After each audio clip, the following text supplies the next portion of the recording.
திண்டுக்கல்லில் பட்டப்பகலில் திமுக மாமன்ற உறுப்பினரின் தந்தை அடையாளம் தெரியாத மர்ம நபர்களால் மிளகாய் பொடி தூவி ஓட ஓட வெட்டி படுகொலை செய்யப்பட்டுள்ளார். போலீசார் விசாரணை மேற்கொண்டு வருகின்றனர். இது பற்றின கூடுதல் விவரங்களோடு நமது செய்தியாளர் சரவணன் இணைகிறார். வணக்கம் சரவணன். போலீசார் நடத்திய முதற்கட்ட விசாரணையில் வெளிவந்த தகவல்கள் என்ன? முழு விவரங்களை பதிவு செய்யுங்கள். திண்டுக்கல் மாவட்டம் குடைப்பாறைப்பட்டி பகுதியைச் சேர்ந்தவர் நாகராஜன். இவர் திண்டுக்கல் மாநகராட்சிக்கு சொந்தமான மீன் மார்க்கெட்ல மீன் கடை ஒன்றை நடத்தி வருகிறார். இவரது மகன் சிவக்குமார் என்பவர் திண்டுக்கல் மாநகராட்சிக்கு உட்பட்ட 25வது வார்டு திமுக மாமன்ற உறுப்பினராக இருந்து வருகிறார்.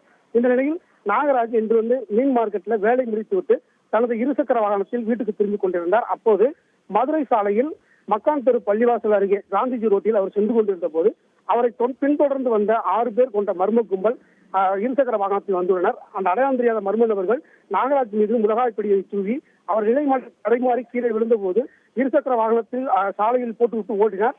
அப்போது தெருவில் ஓட ஓட அவரை இந்த மர்ம கும்பல் அரிவாள் கத்தி உள்ளிட்ட பயங்கர ஆயுதங்களை கொண்டு சரமாரியாக வெட்டியது.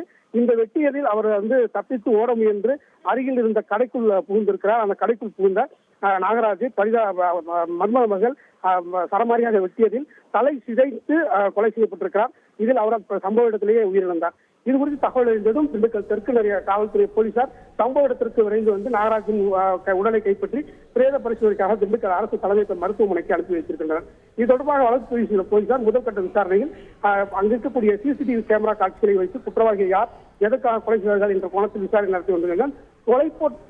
தொழில் போட்டி காரணமாக அவர் கொலை செய்யப்பட்டாரா அல்லது முன்பகை காரணமாக அவர் கொலை செய்யப்பட்டாரா என்ற இரு கோணங்களில் போலீசார் தீவிர விசாரணை மேற்கொண்டு வருகின்றனர். நாகராஜ் மீது ஏற்கனவே சில வழக்குகள் இருப்பது குறிப்பிடத்தக்கது. விவரங்களுக்கு நன்றி சரவணன். செய்திகளை உடனுக்குடன் தெரிந்து கொள்ள உடனே சப்ஸ்கிரைப் பண்ணுங்க.